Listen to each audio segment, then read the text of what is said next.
السلام علیکم ورحمۃ اللہ تعالی وبرکاتہ۔ نحمده ونصلی ونسلم علی رسولہ الکریم، اما بعد فاعوذ باللہ من الشیطان الرجیم، بسم اللہ الرحمن الرحیم۔ ان اللہ وملائکتہ یصلون علی النبی یا ایھا الذین آمنوا صلوا علیہ وسلموا تسلیما۔ اللهم صل على سيدنا ومولانا محمد معدن الجود والكرم وآله الكرام وابنه الكريم وبارك وسلم صلاة وسلاما عليك يا رسول الله صلی اللہ تعالی علیہ وسلم۔ سورہ آل عمران آیت نمبر 35 کی تفسیر ہے، لیکن اس سے پہلے والے درس میں جو ایک بات آئی تھی کہ حضور پاک صلی اللہ علیہ وسلم کی اطاعت بھی لازم اور ضروری ہے، آیت نمبر 32 کے تحت، کیونکہ اللہ تبارک و تعالیٰ نے اس میں یہی ارشاد فرمایا ہے اطیعوا اللہ والرسول، اللہ کی اطاعت کرو اور رسول کی اطاعت کرو۔ یعنی مطلب یہ ہوا کہ جس طرح اللہ کی اطاعت لازم اور ضروری ہے، فرض ہے، اسی طرح نبی پاک صلی اللہ علیہ وسلم کی اطاعت بھی لازم، ضروری اور فرض ہے، اور اس سے حضور پاک صلی اللہ علیہ وسلم کے فرامین اور آپ کی حدیثوں کا دلیل ہونا ثابت ہوتا ہے، اس کا حجت ہونا ثابت ہوتا ہے۔ اور اس کے تعلق سے ایک حدیث پاک بھی یہاں پر بیان کی گئی تھی، اور ایک آیت کریمہ اہل قرآن جو فرقہ ہے اس کا رد کرتے ہوئے پیش کی گئی تھی۔ اہل قرآن یہ فرقہ دعویٰ کرتا ہے کہ ہم قرآن کو مانتے ہیں، ہم حدیثوں کو نہیں مانتے، تو قرآن ہی سے ان کا رد ہو جاتا ہے۔ قرآن پاک کے اندر خود نبی پاک صلی اللہ علیہ وسلم کی اطاعت کرنے کا حکم دیا گیا، تو اس کا یہ مطلب نہیں ہے کہ صرف حضور پاک صلی اللہ علیہ وسلم جو قرآن کی آیتیں بتائیں یا قرآن کی صورتیں بتائیں اسی میں حضور کی اطاعت کی جائے گی، نہیں، بلکہ مطلقاً حضور کی اطاعت کو، فرما برداری کو لازم اور ضروری قرار دیا گیا۔ مطلب یہ ہوا کہ حضور اگر قرآن کی آیتیں سنائیں تب بھی ان کی اطاعت لازم ہے، اور قرآن کی آیتوں کے علاوہ بھی اگر کوئی حکم ارشاد فرمائیں تو اس میں بھی حضور کی اطاعت لازم اور ضروری ہوگی۔ دوسرے مقام پر اللہ تبارک و تعالیٰ ارشاد فرماتا ہے کہ وما آتاکم الرسول فخذوہ وما نہاکم عنہ فانتہوا، کہ یہ رسول جو کچھ تمہیں دیں وہ لے لو، اور جس سے تمہیں روک دیں اس سے رک جاؤ۔ تو اس سے کیا ثابت ہوتا ہے؟ اس سے یہی ثابت ہوتا ہے کہ نبی پاک صلی اللہ علیہ وسلم قرآن کے علاوہ بھی اگر کسی چیز کا حکم دیں تو اس پر عمل کرنا لازم اور ضروری، اور کسی چیز سے روکیں تو اس سے رکنا بھی لازم اور ضروری ہے۔ تو قرآن کی آیتوں سے ہی حدیث کا بھی دلیل ہونا،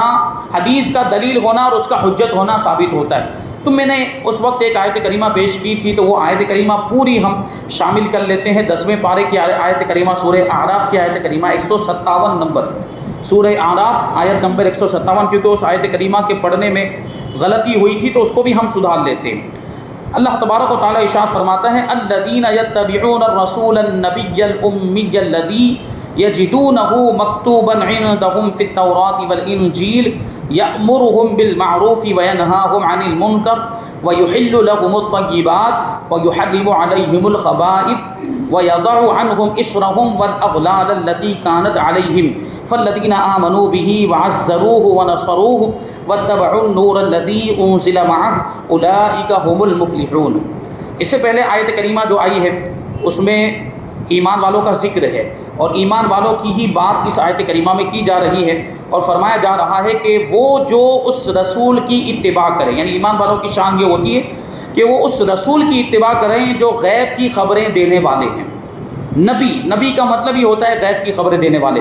اور جو کسی سے پڑھے ہوئے نہیں ہیں، یعنی دنیا میں کسی سے تعلیم حاصل نہیں کی ہے، اور دنیا میں کسی انسان سے پڑھے بغیر ہی پوری کائنات سے زیادہ علم رکھنے والے ہیں، کیونکہ ان کو علم دینے والی ذات پروردگار کی، جسے یہ اہل کتاب یعنی یہود و نصارہ اپنے پاس توریت اور انجیل میں لکھا ہوا پاتے ہیں، یعنی حضور کا ذکر توریت میں بھی موجود ہے اور انجیل میں بھی موجود، ساری آسمانی کتابوں میں موجود۔ وہ انہیں ایمان والوں کو، نبی پاک صلی اللہ علیہ وسلم ایمان والوں کو نیکی کا حکم دیتے ہیں اور انہیں برائی سے منع کرتے ہیں، ان کے لیے پاکیزہ چیزیں حلال فرماتے ہیں اور گندی چیزیں ان پر حرام کرتے ہیں۔ دیکھیں اس سے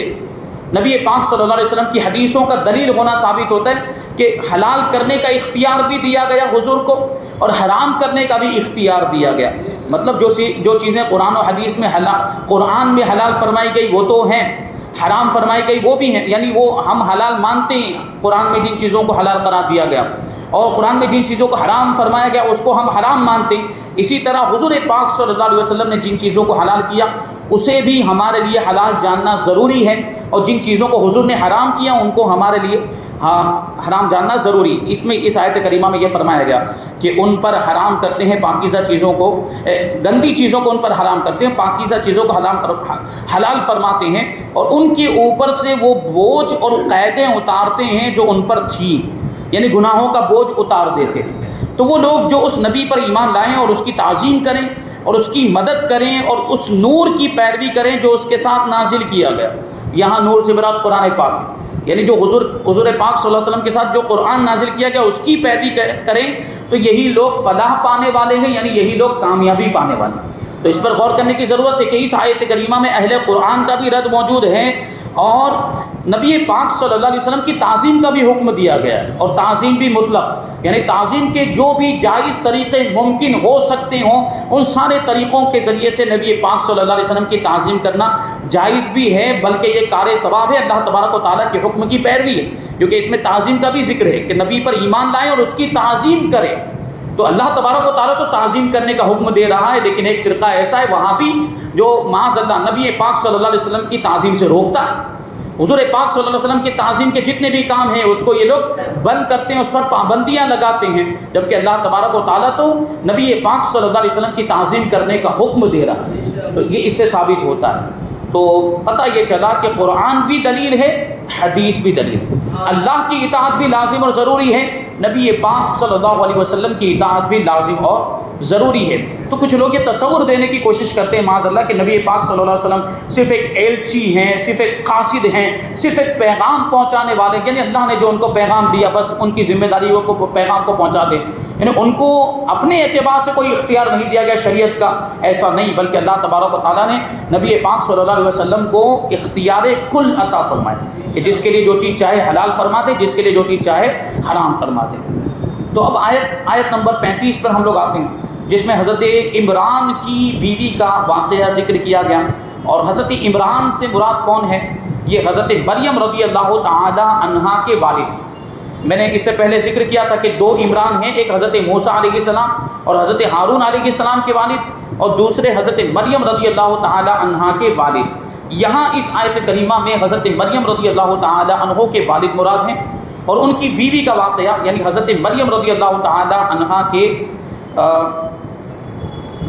حضرت مریم رضی اللہ تعالیٰ عنہ کے والد اور ان کی بیوی مطلب حضرت مریم رضی اللہ تعالیٰ عنہا کی والدہ، ان کا واقعہ اس میں ذکر کیا۔ کہتے ہیں ان کی بیوی یعنی حضرت عمران کی بیوی حضرت مریم رضی اللہ تعالیٰ عنہا کی والدہ کا نام حنا بنت فاقوزہ تھا۔ یہاں اس آیت میں انہی کا واقعہ بیان ہو رہا ہے کہ انہوں نے اللہ تبارک و تعالیٰ کی بارگاہ میں عرض کیا تھا کہ اے اللہ میں تیرے لیے نذر مانتی ہوں، یعنی منت مانتی ہوں کہ میرے پیٹ میں جو اولاد ہے وہ خاص تیرے لیے وقف ہے، تیری عبادت کے سوا دنیا کو کوئی کام اس کے متعلق نہ ہو، یعنی وہ ہمیشہ تیری عبادت میں لگا رہے، جو بھی بچہ پیدا ہو وہ ہمیشہ تیری عبادت کرتا رہے، اور بیت المقدس کی خدمت اس کی ذمہ داری ہو، کیونکہ دیکھیں یہ اس وقت کی بات ہے جب بیت المقدس قبلہ ہوا کرتا تھا، حضرت عیسیٰ علیہ السلام سے پہلے کی بات ہو رہی ہے، یعنی حضرت عیسیٰ علیہ السلام کی والدہ حضرت مریم اور ان کی والدہ یہ منت مان رہی ہیں حضرت حنا رضی اللہ تعالی عنہ، اور بیت المقدس حضرت موسیٰ علیہ السلام کے بعد سے لے کر قبلہ بنا، حضرت موسیٰ علیہ السلام سے لے کر حضرت عیسیٰ علیہ السلام تک بیت المقدس قبلہ رہا، اور اس سے پہلے خانہ کعبہ ہی قبلہ تھا حضرت ابراہیم علیہ السلام، بلکہ حضرت آدم علیہ السلام سے لے کر حضرت ابراہیم علیہ السلام کا بھی قبلہ خانہ کعبہ ہی تھا، حضرت موسیٰ علیہ السلام تک خانہ کعبہ قبلہ رہا، حضرت موسیٰ علیہ السلام کے زمانے میں بیت المقدس قبلہ بنائے، پھر ہمارے نبی حضور پاک صلی اللہ علیہ وسلم کے زمانے میں پھر سے خانہ کعبہ کو قبلہ بنا دیا گیا۔ تو بیت المقدس اس وقت بھی قابل تعظیم تھا، بہت محترم اور مقدس مانا جاتا تھا، اور اب بھی ہم بھی اسے مقدس مانتے ہیں، اسی لیے تو ہم خود بھی اس کو بیت المقدس کہتے ہیں۔ مقدس کا مطلب ہی ہوتا ہے پاکیزہ، پاکیزہ جو مقام ہے، جو جگہ ہے بیت المقدس، اور اس کو قرآن پاک میں بھی فلسطین کی سرزمین کو ارض المقدسہ کہا گیا ہے۔ قرآن پاک کے اندر ارض المقدسہ یعنی پاکیزہ زمین، پاکیزہ سرزمین اس کو کہا گیا، کیونکہ یہ انبیاء کرام کی سرزمین ہے، وہاں انبیاء کرام تشریف لائے، انبیاء کرام کے مزارات موجود ہیں، اس جگہ کو، اس علاقے کو، اس سرزمین کو انبیاء کرام سے نسبت حاصل ہے، اس لیے وہ ہمارے لیے بھی قابل احترام، اور خاص طور پر ہمارے لیے اس وجہ سے بھی قابل احترام ہے کہ نبی پاک صلی اللہ علیہ وسلم کو بھی اس سے نسبت حاصل ہے، کیونکہ معراج کے وقت حضور پاک صلی اللہ علیہ وسلم مسجد حرام سے سب سے پہلے کہاں تشریف لے گئے؟ مسجد اقصیٰ میں تشریف لے گئے، اور اسی مسجد اقصیٰ میں نبی پاک صلی اللہ علیہ وسلم نے سارے انبیاء کرام کی امامت فرمائی، سارے انبیاء کرام وہاں پر موجود تھے، حضور پاک صلی اللہ علیہ وسلم نے امام کی حیثیت سے نماز پڑھائی، اور اس سے بھی یہ ثابت ہو گیا کہ نبی پاک صلی اللہ علیہ وسلم سارے انبیاء کرام سے افضل ہیں، اور سارے نبیوں کے بھی امام ہیں، سارے رسولوں کے بھی امام ہیں، سارے رسولوں کے بھی سردار ہیں، انبیاء کرام کے بھی سردار، اور انبیاء کرام اور رسولان اعظم یہ سارے انسانوں میں سب سے زیادہ فضیلت رکھتے ہیں، بلکہ فرشتوں میں بھی زیادہ فضیلت رکھتے ہیں انبیاء کرام اور رسولان اعظم، اور حضور جب انبیاء کرام کے بھی امام ہوئے تو اس سے پتہ چلا کہ نبی پاک صلی اللہ علیہ وسلم پوری کائنات میں سب سے بڑا مرتبہ رکھتے ہیں، تو یہ شان ہے ہمارے آقا کی۔ تو یہ واقعہ بیان کیا گیا بیت المقدس کے تعلق سے، انہوں نے نظر مانی تھی حضرت حنہ نے کہ میرے پیٹ میں جو بھی ہے، جو بچہ ہے، وہ اگر پیدا ہوگا تو اسے میں بیت المقدس کے لیے وقف کر دوں گی کہ وہ بیت المقدس کی خدمت کرتا رہے، بیت المقدس کا خادم بن جائے، اور اس زمانے میں ایسا ہوتا بھی تھا، اپنے بچوں کو لوگ بیت المقدس کی خدمت کے لیے وقف کرتے تھے۔ علماء نے واقعہ اس طرح ذکر کیا ہے کہ حضرت زکریا علیہ السلام اور حضرت عمران رضی اللہ تعالی عنہ دونوں ہم زلف تھے، حضرت عمران کے حضرت مریم کے والد ہم زلف تھے، مطلب جس کو ہم لوگ اپنی زبان میں بولتے ہیں ساڑو بھائی، یعنی کیا مطلب کہ دو بہنیں دونوں کے نکاح میں تھی۔ کہتے ہیں کہ یہ فاقوزہ کی دختر عیشا حضرت زکریا علیہ السلام کی زوجہ تھی، اور یہ حضرت یحییٰ علیہ السلام کی والدہ ہیں، اور ان کی بہن حضرت حنہ رضی اللہ تعالیٰ عنہ حضرت عمران رضی اللہ تعالیٰ عنہ کی بیوی تھی، تو دو بہنیں دونوں کے نکاح میں ہوئی، تو اس اعتبار سے دونوں آپس میں ہم زلف ہوئے، حضرت زکریا اور حضرت عمران۔ اور یہ حضرت حنہ رضی اللہ تعالیٰ عنہ حضرت مریم رضی اللہ تعالیٰ عنہ کی والدہ ہے۔ ایک زمانے تک حضرت حنہ رضی اللہ تعالیٰ عنہ کے یہاں اولاد نہیں ہوئی، یہاں تک کہ بڑھاپا آ گیا اور مایوسی ہو گئی، یعنی اب اولاد کی امید ختم ہو گئی، کیونکہ عمر کے ایک پڑاؤ میں معاملہ ایسا آتا ہے کہ اب اولاد عادتاً عام طور پر نہیں ہوتی، تو وہ عمر کے اس پڑاؤ میں پہنچ گئی۔ یہ صالحین کا خاندان تھا، نیک لوگوں کا خاندان تھا، اور یہ سب لوگ اللہ تبارک و تعالیٰ کے مقبول بندے تھے۔ ایک روز حضرت حنہ رضی اللہ تعالی عنہ نے ایک درخت کے سائے میں ایک چڑیا دیکھی جو اپنے بچے کو بھرا رہی تھی، یعنی دانہ کھلا رہی تھی۔ یہ دیکھ کر حضرت حنہ رضی اللہ تعالی عنہ کے دل میں اولاد کا شوق پیدا ہوا، اور بارگاہ الہی میں انہوں نے دعا کی کہ اے پروردگار، اگر تو مجھے بچہ دے تو میں اس کو بیت المقدس کا خادم بناؤں گی اور اس خدمت کے لیے حاضر کر دوں گی، وقف کر دوں گی۔ چنانچہ جب وہ حاملہ ہوئی اور انہوں نے یہ نذر مانی، منت مان لی، تو ان کے شوہر حضرت عمران نے یہ فرمایا تھا کہ یہ تم نے کیا کیا؟ اگر لڑکی ہوگی تو وہ تو اس قابل نہیں ہوگی، کیونکہ اس زمانے میں لڑکوں ہی کو بیت المقدس کی خدمت کے لیے وقف کیا جاتا تھا، لڑکیوں کو وقف نہیں کیا جاتا تھا۔ تو حضرت عمران نے اس کی طرف توجہ دلائی تھی اور کہا تھا کہ اگر لڑکی ہوئی تو پھر کیا کریں گے؟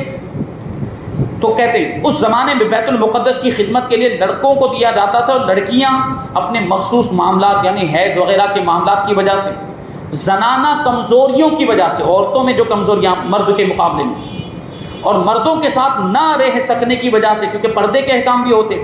مردوں کے ساتھ وہ رہ نہیں سکتی ہیں، اس کی وجہ سے وہ اس قابل نہیں سمجھی جاتی تھی کہ وہ بیت المقدس کی خدمت کریں، یا ان کو بیت المقدس کی خدمت کے لیے وقف کیا جائے، ان کو خادم بنا دیا جائے۔ اس لیے حضرت عمران رضی اللہ تعالیٰ عنہ کو شدید فکر لاحق ہوئی کہ اب کیا ہوگا۔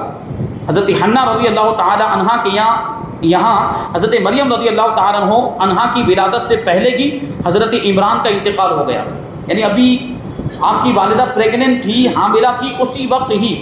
حضرت عمران رضی اللہ تعالیٰ عنہ کا انتقال ہو گیا تھا۔ حضرت مریم کی ولادت کے وقت ان کے والد حیات نہیں تھے، ان کا انتقال ہو گیا تھا۔ آیت نمبر 36 میں اللہ تبارک و تعالیٰ ارشاد فرماتا ہے، آگے کا واقعہ ذکر کیا گیا اس میں، فَلَمَّا وَضَعَتْهَا قَالَتْ رَبِّ إِنِّي وَضَعْتُهَا أُنثَىٰ وَاللَّهُ أَعْلَمُ بِمَا وَضَعَتْ وَلَيْسَ الذَّكَرُ كَالْأُنثَىٰ وَإِنِّي سَمَّيْتُهَا مَرْيَمَ وَإِنِّي أُعِيذُهَا بِكَ وَذُرِّيَّتَهَا مِنَ الشَّيْطَانِ الرَّجِيمِ۔ پھر جب عمران کی بیوی نے بچی کو جنم دیا، یعنی لڑکی کی جگہ پہ لڑکی پیدا ہوئی، تو اس نے کہا کہ اے میرے رب، میں نے تو لڑکی کو جنم دیا، حالانکہ اللہ بہتر جانتا ہے جو اس نے جنا، یعنی اللہ کو بتانے کی ضرورت نہیں ہے، لیکن وہ اپنے افسوس کے اظہار کے طور پر یہ عرض کر رہی ہیں کہ میں نے تو لڑکی کو جنم دیا، میں نے تو لڑکا سوچا تھا کہ لڑکا پیدا ہوگا تو اسے میں بیت المقدس کے لیے وقف کر دوں گی، اور وہ لڑکا جس کی اس نے خواہش کی تھی اس لڑکی جیسا نہیں جو اسے عطا کی گئی۔ مطلب کیا کہ حضرت مریم رضی اللہ تعالی عنہا کا مرتبہ بہت اونچا ہے، اور اس نے کہا کہ میں نے اس بچی کا نام مریم رکھا، اور میں اسے اور اس کی اولاد کو شیطان مردود کے شر سے تیری پناہ میں دیتی ہوں۔ حضرت مریم رضی اللہ تعالی عنہا کی والدہ نے یہ دعا کی تھی، اور بڑی ہی پیاری دعا ہے یہ دعا، ہم بھی اپنے بچوں کے لیے کرتے رہیں تو انشاءاللہ تبارک و تعالیٰ اس کا فائدہ ہوگا۔ یعنی ہم اردو میں ہی کیوں نہ بولیں، ہم اپنی زبان میں اگر یہ الفاظ یاد کر لیں تو اور اچھا ہے۔ یہ الفاظ کیا ہے دیکھیں، انی اعیدھا بک وذریتھا من الشیطان الرجیم، ٹھیک ہے، یہ دعا ہے۔ اپنی بچی کے تعلق سے یہ دعا کر رہے ہوں تو یہ ایسے ہی بولیں گے، اعیدھا بولیں گے،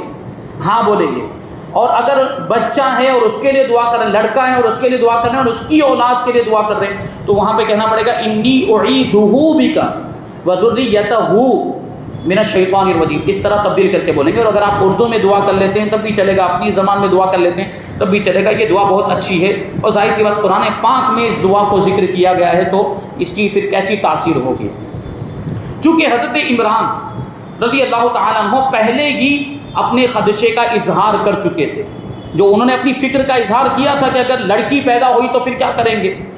اور اللہ تبارک و تعالیٰ کی قدرت کہ بیٹے کی جگہ پر بیٹی پیدا ہو گئی، اس پر حضرت حنا رضی اللہ تعالی عنہا نے اظہار افسوس کے طور پر یہ کلمہ کہا۔ یعنی ایسا نہیں کہ بیٹی پیدا ہونے کی وجہ سے وہ رنجیدہ ہوئی تھی، بیٹی پر افسوس کیا، بیٹی کے پیدا ہونے، نہیں، وہ جو انہوں نے خواہش ظاہر کی تھی وہ خواہش پوری نہیں ہو پائی، اس وجہ سے۔ لڑکا ہوتا تو ان کی خواہش پوری ہو جاتی، بیت المقدس کے لیے وقف کر دیتی، تو ان کا مقصد پورا نہیں ہو پایا اس لیے، ورنہ بیٹی کے پیدا ہونے پر افسوس کا اظہار نہیں کیا تھا انہوں نے۔ انہیں حسرت و غم اس وجہ سے ہوا چونکہ لڑکی پیدا ہوئی ہے، لہٰذا نظر پوری نہیں ہو سکے گی، منت پوری نہیں ہو سکے گی، ان کو افسوس اس بات کا تھا۔ حضرت حنا رضی اللہ تعالی عنہا کا یہ عرض کرنا منت کے پورا نہ کر سکنے پر افسوس کی وجہ سے تھا، اس وجہ سے نہیں تھا کہ آپ رضی اللہ تعالی عنہا کو لڑکی پیدا ہونے کا افسوس تھا، کیونکہ یہ کفار کا طریقہ ہے، لڑکی پیدا ہونے پر افسوس کرنا کس کا طریقہ ہے؟ کفار کا طریقہ۔ آج ہم اور آپ دیکھتے ہیں ہمارے زمانے میں، ہمارے معاشرے میں بھی یہ چیزیں ہیں، لڑکی پیدا ہو تو چہرے بگڑنے لگتے ہیں، لڑکی پیدا ہو تو پھر تانے دیے جانے لگتے ہیں، اس بہو کو ساس کی طرف سے تانے دیے جاتے ہیں اور دوسرے گھر کے افراد کی طرف سے تانے دیے جانے لگتے ہیں۔ اب اس میں تفصیل ہے، وہ ساس جو تانے دیتی ہے نا اس کو غور کرنا چاہیے۔ بنیادی چیز یہ، ساس لڑکی کے پیدا ہونے پر اپنی بہو کو جو تانے دے رہی، وہ یہ بھول کیسے جاتی کہ وہ خود بھی تو ایک عورت ہے، وہ خود بھی ایک عورت، اس کے پیدا ہونے پر اگر کوئی منہ چڑھاتا، وہ منہ ٹیڑھے میڑھے کرتا، اس کو کیسا لگتا؟ اور اس کے یہاں پہ اگر اس کی بہو کے یہاں پہ لڑکی پیدا ہوئی تو یہ منہ ٹیڑھے میڑھے کرتی ہے اور اس کو تانے دیتی ہے۔ اور میڈیکل سائنس کے اعتبار سے بھی دیکھیں تو لڑکی جو پیدا ہوتی ہے تو اس میں مرد کی کمزوری کا اثر ہوتا ہے، تو اگر تانے دینے ہو تو اپنے لڑکے کو دے، بھائی تیری وجہ سے لڑکی پیدا، کیونکہ خالی اس کی وجہ سے تو خالی عورت ہی تو بچہ پیدا نہیں کرتی ہے، بچے کے پیدا ہونے میں میاں بیوی دونوں کا دخل ہوتا ہے، میاں بیوی دونوں کے ملاپ سے بچہ پیدا ہوتا ہے، خالی عورت بچہ پیدا نہیں کرتی۔ یہ الگ بات ہے کہ زیادہ تکلیفیں وہ برداشت کرتی، 9 مہینے تک پیٹ میں اس کو وہ رکھتی ہے، یہ اس لیے ماں کا مرتبہ بڑا بھی رکھا گیا ہو، اس کا مرتبہ اونچا ہے۔ بہرحال یہ چیزیں جو ہے یہ غلط ہمارے معاشرے میں آ گئی ہیں، اس کو نکالنے کی ضرورت ہے۔ بلکہ اللہ کے رسول صلی اللہ علیہ وسلم نے تو لڑکیوں کے پیدا ہونے پر جو خوشی کا اظہار کرے اور جو خوش دلی سے ان کی تربیت کرے، ان کی ضرورتوں کو پورا کرے، یہاں تک کہ اچھی جگہ پر، مناسب جگہ پر ان کا نکاح کرا دے، تو اللہ کے رسول صلی اللہ علیہ وسلم نے ایسے لوگوں کو جنت کی بشارت عطا فرمائی ہے۔ لڑکے کی پرورش پر یہ بشارت نہیں ہے، لڑکیوں کی پرورش پر یہ بشارت عطا فرمائی۔ تو خوش ہونا چاہیے اگر لڑکی پیدا ہو کہ جنت کی ضمانت مل گئی، اب اس کی تربیت کریں اچھے انداز میں اور صحیح تعلیم دیں، اچھے اخلاق سکھائیں، اچھی جگہ پر اس کا نکاح کرا دیں اور جنت کے حقدار بن جائے۔ کتنا آسان طریقہ ہے۔ تو افسوس، لڑکی کے پیدا ہونے پر افسوس کرنا یہ کفار کا طریقہ ہے، لیکن اللہ تبارک و تعالیٰ نے جو لڑکی عطا فرمائی تھی اس کے بارے میں فرمایا کہ کوئی لڑکا اس لڑکی کی طرح نہیں ہو سکتا، حضرت مریم کی طرح، کیونکہ یہ تمام جہان کی عورتوں سے افضل ہوگی۔ اس زمانے کے اعتبار سے کہا جا رہا ہے، یعنی اس زمانے میں سارے جہان کی عورتوں سے بڑا مرتبہ حضرت مریم رضی اللہ تعالی عنہا کو عطا فرمایا۔ اس کے بارے میں کہتے ہیں کہ روح اللہ حضرت عیسیٰ علیہ السلام کی ماں ہوں گی، یہ سارے جہان والوں کی عورتوں کی سردار بھی ہوں گی، حضرت عیسیٰ علیہ السلام کی ماں ہوں گی، اور یہ رب تبارک و تعالیٰ کی خاص عطا ہے۔ اس سے معلوم ہوا کہ بعض عورتیں بعض مردوں سے بھی افضل ہوا کرتی۔ اب دیکھیں حضرت مریم کو تو اس زمانے میں سارے لوگوں سے افضل قرار دے دیا گیا، تو مرد بھی آ گئے اس میں، تو یہ بات ثابت ہوئی کہ بعض عورتیں مردوں سے بھی افضل ہوتی ہیں۔ خیال رہے، ایک آپ کے ذہن میں سوال آ رہا ہوگا کہ حضرت، میں نے اسی لیے پہلے ایک جملہ کہہ دیا کہ اس زمانے کی عورتوں میں سب سے بڑا مرتبہ، ٹھیک ہے، کیونکہ سوال یہ پیدا ہو سکتا ہے پھر حضرت عائشہ رضی اللہ تعالی عنہا، پھر حضرت ام المؤمنین حضرت خدیجۃ الکبریٰ رضی اللہ تعالی عنہا، اسی طریقے سے حضرت خاتون جنت فاطمہ زہرا رضی اللہ تعالی عنہا کے بارے میں آپ کیا کہیں گے؟ ان کا مقام و مرتبہ کیا وہ حضرت مریم سے کم ہیں یا حضرت مریم سے زیادہ ہیں؟ تو یہ سوال ہے، اس کا جواب دیتے خیال رہے کہ حضرت مریم رضی اللہ تعالی عنہا اپنے زمانے میں تمام جہان کی عورتوں سے افضل تھیں، یہ ان کے زمانے کی بات ہے، اور یہ نہیں کہ ان کا مرتبہ حضرت عائشہ صدیقہ رضی اللہ تعالی عنہا، حضرت خدیجۃ الکبریٰ اور حضرت فاطمہ الزہرا رضی اللہ تعالی عنہا سے بھی بڑھ کر ہو گیا، ایسا نہیں، بلکہ یہ یعنی حضرت عائشہ، حضرت خدیجۃ الکبریٰ رضی اللہ عنہما اور حضرت خاتون جنت رضی اللہ تعالی عنہا، یہ حضرت مریم سے زیادہ فضیلت رکھتی ہیں حضور کی نسبت کی وجہ سے۔ اب مریم کا مطلب ہوتا ہے، مریم کا معنی ہوتا ہے عابدہ اور خادمہ، مریم کا مطلب ہوتا ہے عبادت کرنے والی، اور خادمہ چونکہ انہوں نے منت مانی تھی نا کہ اس کو خدمت کے لیے دے دیں گے، بیت المقدس کی خدمت کے لیے دے دی، تو اس لیے یہ نام بھی رکھا انہوں نے، اور اس کا ذکر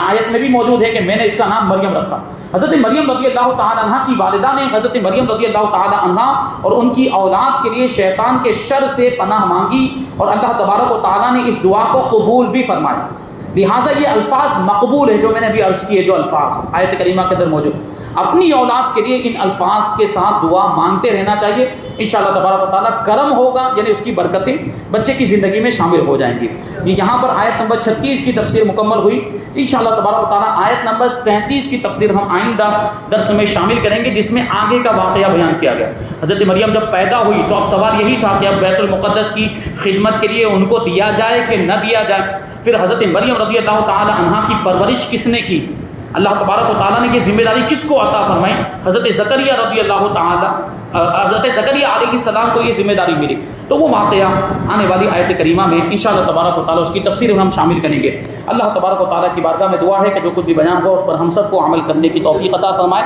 اور نور قرآن سے ہم سب کے دلوں کو روشن اور منور فرمائے۔ وما علینا الا البلاغ۔